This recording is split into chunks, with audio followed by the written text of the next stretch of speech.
Assalamualaikum warahmatullahi wabarakatuh.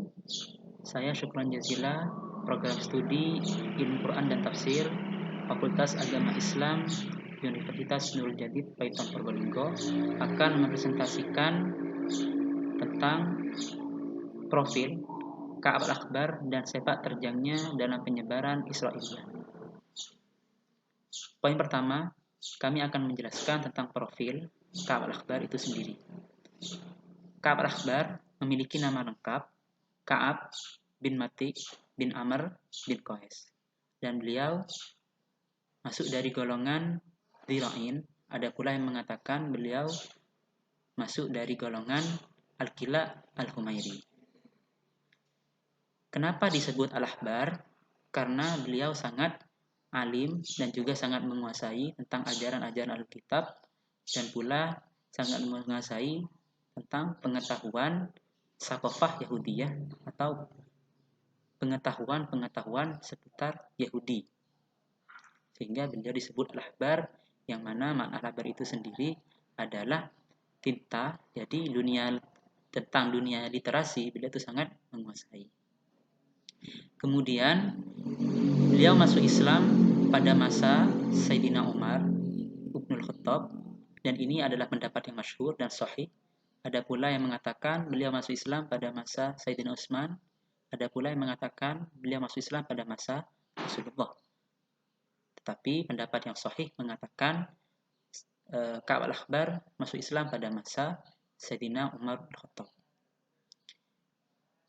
Kemudian tempat tinggal beliau pada masa Sayyidina Umar bertempat di Madinah.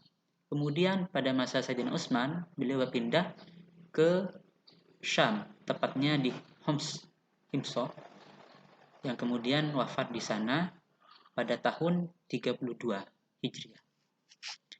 Poin kedua, kami akan menjelaskan tentang sepak terjang beliau dalam penyebaran Israiliyah.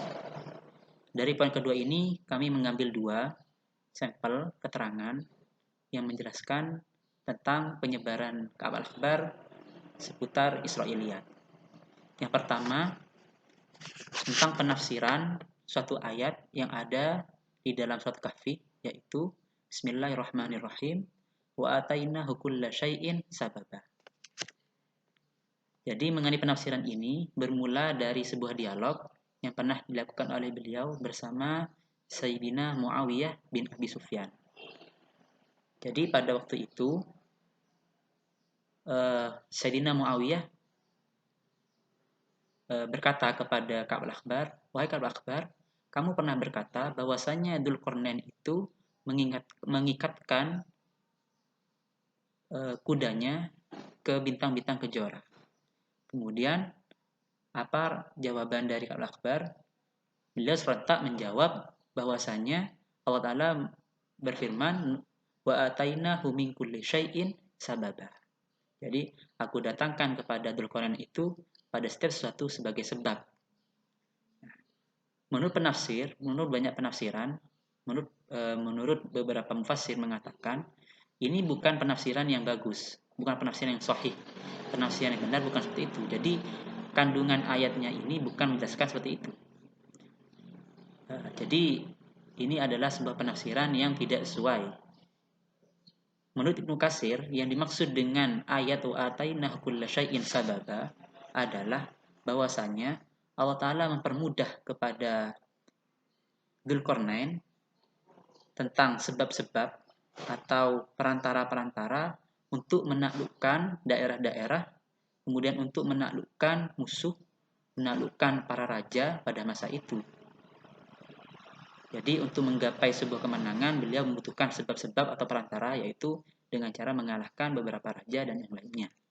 Jadi penafsiran ini sudah menyimpang dari manhaj yang benar dalam penafsiran.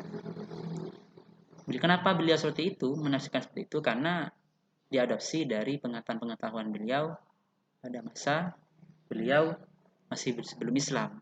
Jadi riwayat yang diceritakan oleh Al-Akhbar adalah riwayat Israiliyat. Mungkin itu saja yang kami sampaikan. Assalamualaikum warahmatullahi wabarakatuh.